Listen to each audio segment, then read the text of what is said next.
ಕಾಂಗ್ರೆಸ್ ಸರ್ಕಾರಕ್ಕೆ, ಭ್ರಷ್ಟ ಕಾಂಗ್ರೆಸ್ ಸರ್ಕಾರಕ್ಕೆ, ಹಣ ತಗೊಂಡು ಮನೆಗಳನ್ನು ಕೊಡುತ್ತಿರುವ ಕಾಂಗ್ರೆಸ್ ಸರ್ಕಾರಕ್ಕೆ, ದುಡ್ಡು ತೆಗೆದುಕೊಂಡು ಮನೆಗಳನ್ನು ಹಂಚುತ್ತಿರುವ ಕಾಂಗ್ರೆಸ್ ಸರ್ಕಾರಕ್ಕೆ,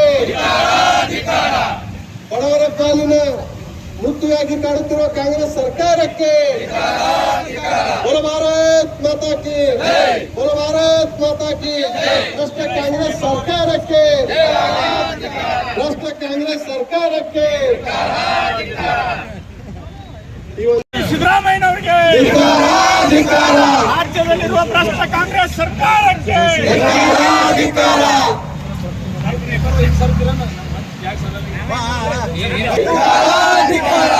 ಸಿದ್ದರಾಮಯ್ಯ ಸರ್ಕಾರಕ್ಕೆ, ಸಚಿವ ಜಮೀರ್ ಅಹಮದ್ಗೆ, ಭ್ರಷ್ಟ ಜಮೀರ್ ಅಹಮದ್ಗೆ, ಭ್ರಷ್ಟ ಜಮೀರ್ ಅಹಮದ್ಗೆ, ಭಾರತ್ ಮಾತಾ ಕಿ, ಭ್ರಷ್ಟ ಕಾಂಗ್ರೆಸ್ ಸರ್ಕಾರಕ್ಕೆ, ಭ್ರಷ್ಟ ಕಾಂಗ್ರೆಸ್ ಸರ್ಕಾರಕ್ಕೆ, ದುಡ್ಡು ತೆಗೆದುಕೊಂಡು ಮನೆಗಳನ್ನು ಹಂಚುತ್ತಿರುವ ಕಾಂಗ್ರೆಸ್ ಸರ್ಕಾರಕ್ಕೆ, ದುಡ್ಡು ತೆಗೆದುಕೊಂಡು ಮನೆಗಳನ್ನು ಹಂಚುತ್ತಿರುವ ಕಾಂಗ್ರೆಸ್ ಸರ್ಕಾರಕ್ಕೆ, ಬಡವರ ಕಡೆಯಿಂದ ದುಡ್ಡು ತೆಗೆದುಕೊಂಡು ಮನೆಗಳನ್ನು ಹಂಚುತ್ತಿರುವ ಕಾಂಗ್ರೆಸ್ ಸರ್ಕಾರಕ್ಕೆ, ಮಾಜಿ ಸಚಿವರಾದ ಎಸ್ ಕೆ ಪಾಟೀಲ್ ಸಾಹೇಬರು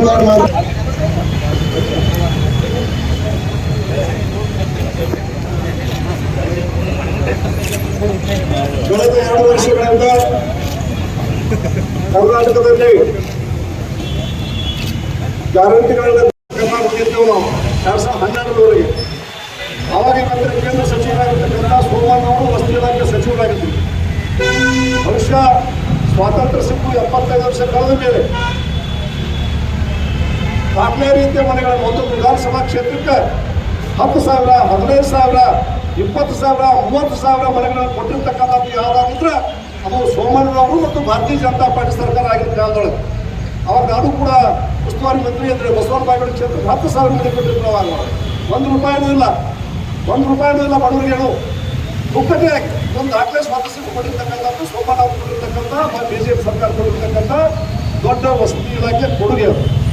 ಆದರೆ ಇವ್ರು ಏನು ಬಂದರು, 2 ವರ್ಷದಿಂದ ನಾವು ಬಡವರು ಉದ್ಧಾರ ಮಾಡ್ತೀವಿ, ಪಾರದರ್ಶಕ ಆಡಳಿತ ಕೊಡ್ತೀವಿ ಅಂತ ಹೇಳ್ಕೊಂಡು ಬಂದ್ರು. ಇವರು ಬಂದ್ಕೊಂಡು ಇವತ್ತು ನಾವು ಟೀಕೆ ಮಾಡಲಿ ಎಂದು ಕೂಡ ಒಬ್ಬ ಹಿರಿಯ ಶಾಸಕರು BR ಪಾಟೀಲ್, ಅರ್ಚಂಪುರ BR ಪಾಟೀಲ್ ಅವರು ಹಿರಿಯರವರು, ಆನಂದದ ಇವತ್ತಿನ ಶಾಸಕರು ಅವರು ಇವತ್ತು ಮಾಧ್ಯಮದ ಮುಂದೆ ಹೇಳಿದ್ದಾರೆ, ಅವ್ರ ಪತ್ರಕ್ಕೆ ಕವಡೆ ಕಾಸಿನ ಕಿಮ್ಮತ್ತಿಲ್ಲ.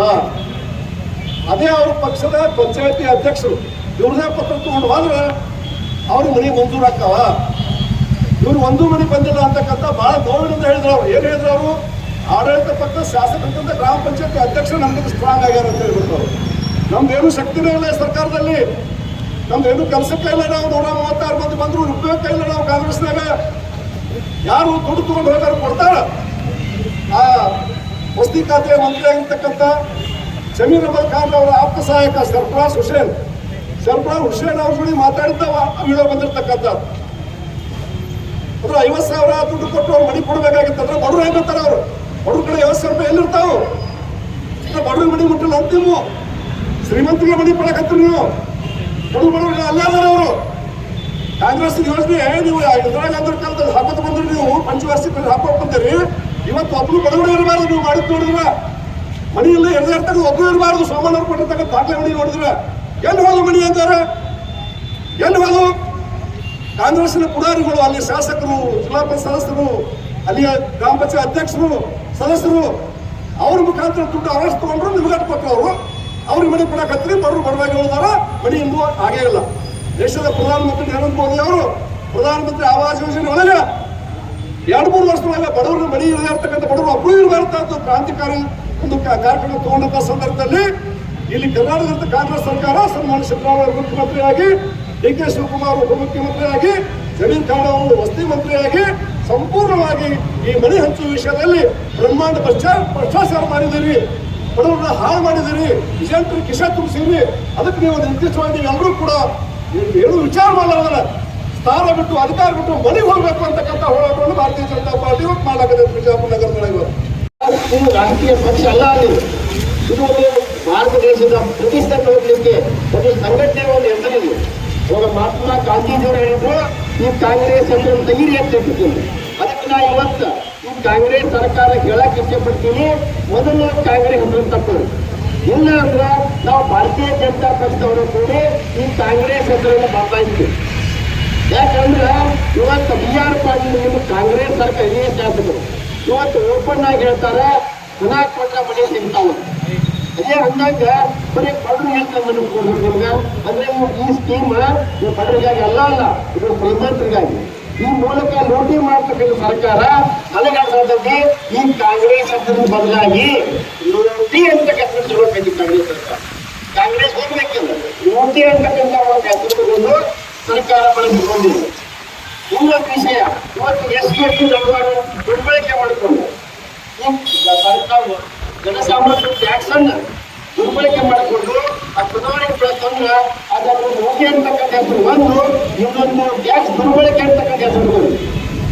ಇಲ್ಲ ಅಂದ್ರೆ ಇವತ್ತು ಮೊನ್ನೆ ಪಂಚಮಸಾಲಿ ಸಮಾಜ ಬಹಳ ದೊಡ್ಡ ಸಮಾಜ, ಆ ಸಮಾಜದಲ್ಲಿ ಮಾಡಕ್ಕೆ ಬಡವರ ಆ ಬಡವರಿಗೆ ಅನ್ಯಾಯ ಕಟ್ಟಿದ್ರಿಂದ ಸಮಾಜದವರು ಹೋಗಿ ಬೆಳಗಾವಿ ಸ್ಟ್ರೈಕ್ ಮಾಡಿದ್ರೆ, ಹೋರಾಟ ಮಾಡಿದ್ರೆ, ಇವ್ರು ಲಾಠಿ ಪ್ರಾರಂಭ ಮಾಡಿದ್ರು. ಅದಕ್ಕೆ ನೀವು ದುಡ್ಡು ಸರ್ಕಾರ ದುಡ್ಡು ಆಡ್ತಕ್ಕಂಥದ್ದು ಕಾಂಗ್ರೆಸ್ ತೆಗೆದುಬಿಡಬೇಕು, ದುಡ್ಡು ಆಡ್ತಕ್ಕಂಥದ್ದು. ಇವತ್ತು ನಮ್ಮ ಕರ್ನಾಟಕದ ಯುವಜನ ಇವತ್ತು RCM ಸಂಭ್ರಮಿಸ್ಬೇಕಂದ್ರೆ ಅವ್ರನ್ನ ನಿಮ್ಮ ಸ್ವಂತಕ್ಕಾಗಿ ಅವ್ರು ಬರೀ ತೆಗೆದುಕೊಂಡ್ರಿ. ಇದು ಬಾಕಿ ಸರ್ಕಾರ ಇರ್ತಕ್ಕಂಥದ್ದು. ಅದಕ್ಕೆ ನಾವು ಮುಂದೆ ಸರ್ಕಾರ ನಮ್ಮ ಸಾರ್ವಜನಿಕ ಮಾಧ್ಯಮ ಮೂಲಕ ಉಳಿದ ಹೆಸರು ಹೇಳಿಲ್ಲ ಅದು ಕಾಂಗ್ರೆಸ್ ಸರ್ಕಾರ. ಒಂದು ದಿವಸ ನಮ್ಮ ಮಹಿಳಾ ಮೋರ್ಚಾ ಭಾರತೀಯ ಜನತಾ ಪಕ್ಷ ಒಂದು ಕಾಲವನ್ನು ಬರ್ತಂತೆ ಹೇಳಕ್ಕೆ ಇಷ್ಟಪಡ್ತೀವಿ. ಅದ ವಿಶೇಷವಾಗಿ ಬಿಜಾಪುರದಲ್ಲಿ ಕೂಡ ನಾವು ಬಿಜಾಪುರ ಜಿಲ್ಲೆಯ ಅಧ್ಯಕ್ಷನಾಗಿ ಇವತ್ತು ಬಿಜಾಪುರದಲ್ಲಿ ಕೂಡ ಪ್ರತಿ ಇಲಾಖೆ ಲಂಚ್ ಗೊತ್ತಾಗುತ್ತೆ. ಈ ಕಾಂಗ್ರೆಸ್ ಲಂಚ್ ಅಂತಕ್ಕಂಥದ್ದು, ಈ ಪರ್ಸೆಂಟೇಜ್ ಅಂತಕ್ಕಂಥದ್ದು ಏನು ಹುಟ್ಟಿಲ್ಲ ಇದು ಕಾಂಗ್ರೆಸ್ನಾಗ. ಇದು ಲಂಚಕ್ಕಂಥ ಪರ್ಸೆಂಟೇಜ್ ನೋವಪ್ಪ ಯಾರಂದ್ರೆ ಇದು ಕಾಂಗ್ರೆಸ್. ಇವತ್ತು ಅದು ಪ್ರತಿಯೊಂದು ಇವತ್ತು ಟೌನ್ ಆಗ್ತಕ್ಕ ಏನು ಪರ್ಸೆಂಟೇಜ್ ಕಲೆಕ್ಷನ್ ಆಗೈತಿ. ಇವತ್ತು ಸಾಮಾನ್ಯ ಜನರ ಬದುಕಲಾರ್ದಂಗೆ ಆಗೈತಿ. ಅದು ಬಿಜಾಪುರದ ಎಲ್ಲ ಲಂಚ ಸೇರ್ಕೊಳ್ತಕ್ಕಂಥ ಏನು ಸ್ವಾತಂತ್ರ್ಯ ಎಲ್ಲರಿಗೂ ಇವತ್ತು ಕೈ ಮುಗಿದು ಮನವಿ ಮಾಡ್ತೀನಿ. ಅಟ್ಲೀಸ್ಟ್ ಪರ್ಸೆಂಟೇಜ್ ಕಡಿಮೆ ಮಾಡಿಕೊಂಡು ಯಾಕಂದ್ರೆ ಏನು ತೊಗೋತೀರಿ ಪರ್ಸೆಂಟೇಜ್ ಒಂದು ಅರ್ಧವರೆ ಕಡಿಮೆ ಮಾಡಿ ಬಟ್ ತಗೋಬೇಡ್ರಿ ನೀವು ಪರ್ಸೆಂಟೇಜ್ ತಗೋಬೇಡ್ರಿ. ಇವತ್ತು ಏನಾಗೈತೆ ಅಂದ್ರೆ ಕಾಂಗ್ರೆಸ್ ಸರ್ಕಾರ ಇವತ್ತು ನೀವು ಕುರ್ಚಿನ ಕೊಡಿಸ್ಬೇಕಂದ್ರೆ ನೀವು ಹಂಗೆ ಕೊಡ್ಸಿಲ್ಲ ಅವರು. ಎಲ್ಲ ಊಟ ಮಾಡಿ ಕೊಡ್ತಾರೆ ನಿಮ್ಗೆ. ಅದಕ್ಕೆ ಏನು ಮಾಡಿದ್ರು ಕಡೆಗೆ ಮಾನವೀಯ ಆಧಾರ ಮೇಲೆ ನೀವು ಸಾಮಾನ್ಯ ಜನ ಏನು ಒದ್ದಾಡಕೈತೆ ನೀವು ಪರ್ಸೆಂಟೇಜ್ ಅದಕ್ಕೆ ನೀವು ತಗೋಬೇಡ್ರಿ ಅಂತಕ್ಕಂಥ ಮನವಿ ಮಾಡುತ್ತೆ.